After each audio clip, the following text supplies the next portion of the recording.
यो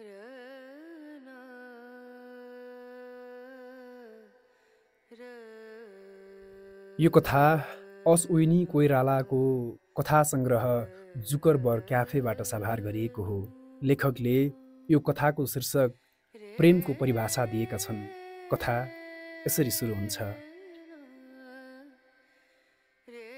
कलेजमा हाम्रो एउटा टोली थियो, 3 युवक र 4 युवतीको। तीमध्ये 2 साथीको अचानक प्रेम भयो। दुवै आकर्षक, दुवै पढन्ते। उनीहरूको प्रेम गर्ने शैली नै फरक। विद्यार्थी माझ इच्छा र प्रवेशको प्रेमले महिलाका लागि हिन्दी धारावाहिक जस्तो आकर्षण पैदा गर्न थाल्यो। हरेक दिन कलेजमा उनीहरूको प्रेमका नयाँ नयाँ किस्सा सुन्न र देख्न पाइन्थ्यो। उनीहरू सँगै बस्थे। जब अध्यापक महोदयको क्लास बोर हुन थाल्थ्यो, शिक्षकले देख्ने गरी दुवै एकअर्कालाई चुपुक्क लिपकिस गरिदिन्थे। यो दृश्य देखेर अध्यापक महोदय अवाक हुन्थे र भन्थे, अरे यार, कुछ त शरम गर, म तिमीहरूको टिचर हुँ। इच्छा भन्थे, सर, अचानक किस गर्यो, मैले थाहै पाइनँ, मैले के गर्नु? हामी सबै गलल्ल हाँस्थ्यौँ, उनीहरू पनि हाँस्थे। हाम्रो यो अभद्र क्रियाकलापले दास सर रातो पिरो हुन्थे। बोर भएको क्लासमा अलिकति ताजापन आउँथ्यो। यो बेला उनी अझ केही बेर क्लासमा अडिए किसको वर्षामै हुन्थ्यो। यो डरले दास सर मुरमुरिँदै बाहिर निस्कन्थे। उनीहरूको किस्साले सधैँ नै रोमाञ्चक मोड लिन्थ्यो। कहिले उनीहरू झाडीतिर भेटिएको कुरा आउँथ्यो भने कहिले उनीहरू दिउँसै बारमा बियर पिएर फिटान हुन्थे। कसैले सम्झाउन खोज्यो भने दुवै भन्थे, यो बेला पनि प्रेमको रस नलिए कहिले लिने? जोडी नभएकाले सम्झाउने भनेको यस्तै हो, जोडी भएकाले गर्ने यस्तै हो। हामी मनमनै सोच्थ्यौँ, हो नि त, हुनेले पो जवानीको स्वाद चाख्छ, नहुनेले के गर्ने? मन अमिलो पारेर हामी उनीहरूको होमा हो मिलाउन बाध्य थियौँ। दुवैको खुला प्रेमको गति बढ्दै गयो र परीक्षा सकिएको भोलिपल्ट विवाहमा परिणत भयो। बेरोजगार दुवैको भोजको खर्च हामीले नै जुटाइदियौँ। शिक्षक र विद्यार्थी मिलेर रातभरि भोज खायौँ। बहाना उनीहरूको विवाहको थियो, तर पैसा आफ्नै रित्याइरहेका थियौँ। भोजभरि हामी उनीहरूलाई जिस्काइरहेका थियौँ। विवाह अघि नै गर्नु नगर्नु गरिसक्यौ, विवाहपछि के गर्छौ? उनीहरूको उन्मादमा कुनै कमी थिएन। एकले अर्कालाई जोडले च्यापेर भने, यी यसो गर्छौँ। त्यो दिन पनि हामी सबै गलल्ल हाँस्यौँ।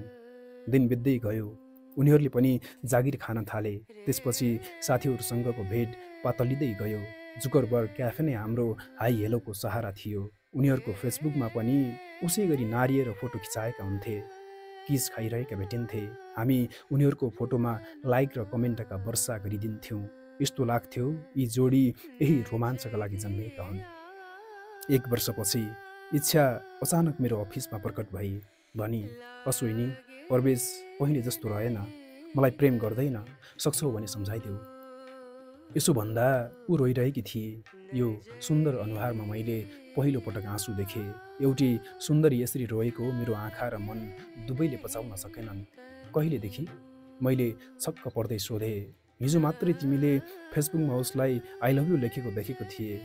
उसको जवाफले मलाई थप आश्चर्यमा पार्यो। भनी, फेसबुकमा त्यही लेखिन्छ जुन असत्य हुन्छ। मैले प्रवेशको नम्बर मागेर उसलाई अफिसमा बोलाएँ। कलेज छँदा प्रवेश सितिमिति मेरो कुरा टार्दैनथ्यो। विवाहको पहिलो पटक उसले केही दिन व्यस्त छु भन्दै मसँग भेट्न अस्वीकार गर्यो। 7 दिनको प्रयासपछि पनि उसले भेट्न नचाहेपछि म उसैको कार्यालयमा पुगेँ। इच्छाका कुरा सुनाए। उसलाई सम्झाउन खोज्दा उल्टै गुनासो गर्न थाल्यो। छाड्दे यार, सक्सेस भने इच्छालाई सम्झाइदे। ऊ आफ्नो कमजोरी लुकाउन मलाई दोष दिन्छे। उसँगको रिलेसन अब अन्तिम अवस्थामा छ। विवाहको 1 वर्षमै पुस्तक जस्तो खुल्ला प्रेम फुल जस्तो ओइलेला भन्ने मैले सोचेकै थिएन। पर्नुसम्मको पिर पर्यो। एक दिन घरमा खाना खान दुवैलाई बोलाए। बोलाउँदा इच्छालाई तिमीलाई एक्लै बोलाएको हुँ भनेर ढाँटे। प्रवेशलाई पनि तिमी मात्रै आऊ भने। एउटै डेरामा बसेर पनि उनीहरूको बोलचाल नभएको हप्तौँ भइसकेको रहेछ। त्यो दिन कलेजका अरू मिल्ने साथीहरूलाई पनि त्यसरी नै बोलाएको थिए। सबैभन्दा पहिले इच्छा आई। उसलाई भान्सामा आमालाई सघाउन पठाए। त्यसपछि कलेजका साथी आए। प्रवेश अफिस सकेर अलि ढिला आयो। ऊ आएपछि मेरो कोठामा बियर खोल्न थालियो। त्यो बेलासम्म दुवैको भेट भएको थिएन। बियर खाँदै गर्दा स्न्याक्स लिएर इच्छा कोठाभित्र छिर्दा उसले प्रवेशलाई देखी। कलेजका साथीहरूले थपडी मारेर सरप्राइज दियौँ। खाना खाँदै गर्दा हामी सबै मिलेर उनीहरूको चर्चित प्रेमका किस्सा सम्झाएर हँसाउन खोज्यौँ। हामीले बिताएका प्रत्येक घटना सुनाउँदै हाम्रो मित्रताका लागि भए पनि मिल्न आग्रह गऱ्यौँ। मैले त उनीहरूको विवाह असफल भए जीवनभर विवाह नगर्ने कसम नै खाएँ। आखिर तिमीहरू जस्तो मिल्ने एकअर्काको कमजोरी समेत थाहा पाएका साथी त मिल्न सक्दैनौ भने नचिनेको केटीसँग म कसरी विवाह गरौँ? आजकै दिन तिमीहरूलाई साँची राखेर म विवाह नगर्ने निर्णय गर्छु। मेरो घोषणाले पनि उनीहरूलाई छोएन। मैले आकाश पातल देखाइरहे, दुवैले एकअर्कालाई दोष मात्र दिइरहे। दुवैमा मेरो कुरा सुन्ने मुड नै थिएन। म यो सुन्दर जोडीलाई टुक्र नदिने पक्षमा थिएन। अब के गर्ने? केही सिप नलागेपछि उनीहरूलाई फकाएर एकजना गुरुको आश्रममा लिएर गए। ठुलो कोठामा गुरु अग्लो कुर्सीमा विराजमान हुनुहुन्थ्यो। गुरुले आफ्ना अनुचरलाई बाहिर पठाउनु भयो। इच्छा र प्रबल दुई फरक कुनामा बसे। म बिचमा थिएँ। मैले उनीहरूका दुर्दान्त स्थिति बताएपछि गुरु मुसुक्क हाँस्नुभयो र एउटा कथा सुनाउनु भयो। हामीले ध्यानपूर्वक त्यो कथा सुन्यौँ। भव्य महलकी एक राजकुमारीको प्रेम एउटा साधारण सिपाहीसँग हुन पुगेछ। यो हल्ला राजाको कानसम्म पुग्यो। शक्तिशाली राजाकी एक्ली छोरीको प्रेम एउटा साधारण सिपाहीसँग। अपमान र तिरस्कारले राजा छटपटिन थाले। त्यो जैरे सिपाहीको यत्रो हिम्मत, के सजाय दिउँ? राजाले तिल मिलाएर प्रज्ञा सभा डाके। म त्यो नीच सिपाहीलाई सबैभन्दा ठुलो दण्ड दिन चाहन्छु। सल्लाह गरेर मलाई उपयुक्त दण्डको सिफारिस गर। सल्लाहकार मध्ये कसैले मृत्युदण्ड उपयुक्त माने, कसैले देश निकाला गर्ने सुझाव दिए। राजालाई कसैको सजायमा चित्त बुझेन। अन्त्यमा एउटा बुढो सल्लाहकारले भन्यो, राजन, मेरो लामो जीवनको अनुभवले भन्छ यिनीहरूलाई आमुन्ने सामुन्ने नाङ्गै सार्वजनिक स्थानमा खडा गरिदिनु सबैभन्दा ठुलो सजाय हो। यसमा हजुरलाई चित्त बुझेन भने थप सजाय दिन सक्नुहुनेछ। मृत्युदण्ड वा देश निकालाको सजायमा त्यो सुविधा उपलब्ध हुन सक्दैन। राजालाई चित्त बुझ्यो। दुवैलाई नाङ्गै पारियो र एक अर्काको ठिक सामुन्ने पारेर बाँधियो। आजको दिनसम्म ठुलो दूरी भएकाले दुवैले एक अर्कालाई राम्ररी हेर्न पाएका थिएनन्। जुन नजिक हुने अभिलाषा वर्षौँदेखि थियो त्यो राजाले नै जुराइदिए। उनीहरू खुसीले रुन थाले, एक अर्कालाई अङ्गालो मारिरहे, चुम्बन वर्षाउन थाले। आखिर चुम्बनको पनि एउटा समय हुन्छ। अङ्गालोमा बाँधिनुको मजा पनि एउटा सीमासम्म हुन्छ। आँसु रित्तिएपछि उनीहरू अलग भए। एक अर्काको प्रेममा कति समय बित्यो भनेर अनुभव साटासाट गर्न थाले। त्यसको पनि एउटा सीमा थियो। आफ्ना पीडा र भावना साटिसकेपछि त्यो अनुभव पनि सकियो। अब के गर्ने? उनीहरू एकअर्काको सौन्दर्यको प्रशंसा गर्न थाले। राजकुमारीले सिपाहीको बलिष्ठ शरीरको प्रशंसा गर्न थाली। सिपाहीले राजकुमारीको हरेक अङ्गको प्रशंसा गर्न थाल्यो। यसरी प्रशंसाको शब्द पनि रित्तियो। साँझ भोक लाग्न थाल्यो। दुवैले एकअर्कालाई सहानुभूति दिन थाले। प्रेमकै कारण सार्वजनिक स्थानमा यसरी नाङ्गिनु परेकोमा राजालाई दोष दिन थाले। रात चिप्पिँदै गएपछि उनीहरू भोक र निन्द्राले लखतरान भए। उभिएरै निदाउनु पर्ने बाध्यता थियो। निन्द्रा लागेपछि जस्तो सुकै अवस्थामा पनि निन्द्रा पर्दो रहेछ भन्ने कुरा पनि उनीहरूले त्यसै बेला थाहा पाए। मिरमिरी उज्यालोमा राजकुमारीको आँखा खुल्यो। आँखा खुल्ने बित्तिकै राजकुमारीले सिपाहीको नाङ्गो शरीर हेर्नु पर्यो। भोको पेटमा उसलाई त्यो शरीर कुरूप लाग्यो। उसले त्यो शरीर हेरिरहन सकिन। आँखा चिम्ली। ठिक त्यही बेला सिपाही बिउजियो। उसको हालत पनि उस्तै थियो। उसले पनि पहिलो पटक थाहा पायो महिलाको शरीर त पहिरनमा पो आकर्षण हुँदो रहेछ। उसले धेरै बेर त्यो शरीर हेर्न सकेन। उसले पनि आँखा चिम्लियो।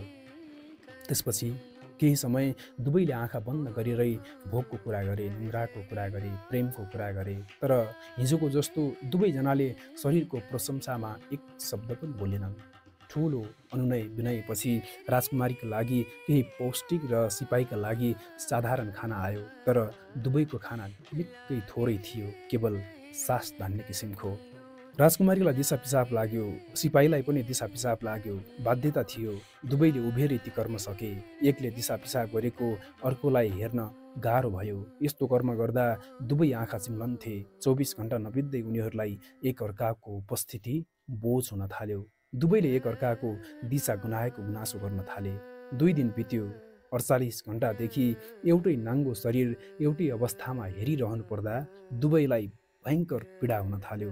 उनीहरू एकअर्काबाट छुट्टिन छटपटाउन थाले। उनीहरू रुन थाले, कराउन थाले, तर राजाले उनीहरूको कुरा सुनेन। 3 दिनपछि उनीहरू एकअर्कालाई गाली गर्न थाले।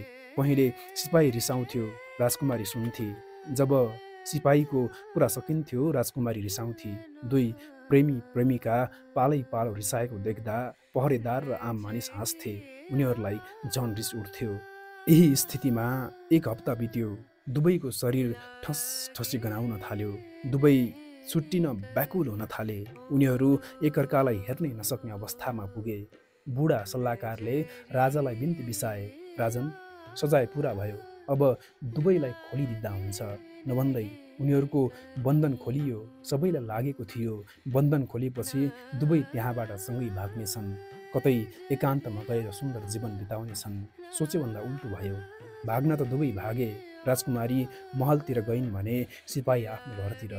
कसैलाई मृत्युदण्ड दिनु परेन, न त देश निकाला नै गर्नु पर्यो। दुवैले एकअर्कालाई यति धेरै हेरेका थिए कि दोहोऱ्याएर दुवैले कहिल्यै एकअर्कालाई हेर्न सकेनन्। कथा सकेर गुरुले ध्यानपूर्वक इच्छा र प्रवेशलाई हेर्दै सोध्नुभयो, मेरा जवान साथी हो, तिमीहरूले पनि एकअर्कालाई यति धेरै तरिकाले हेरिसक्यौ, प्रयोग गरिसक्यौ कि अब त्यसमा कुनै आकर्षण बाँकी छैन। दुईजनाको मायामा केही खोट छैन। खोट छ त मायाको प्रयोग गर्ने शैलीमा। जाओ, माया गर्ने शैली परिवर्तन गर। हामी फर्कियौँ। फर्कँदा उनीहरू श्रीमान श्रीमती होइन, कलेजका प्रारम्भिक दिनमा भेटिएका अन्जान युवा युवतीमा परिवर्तन भएका थिए।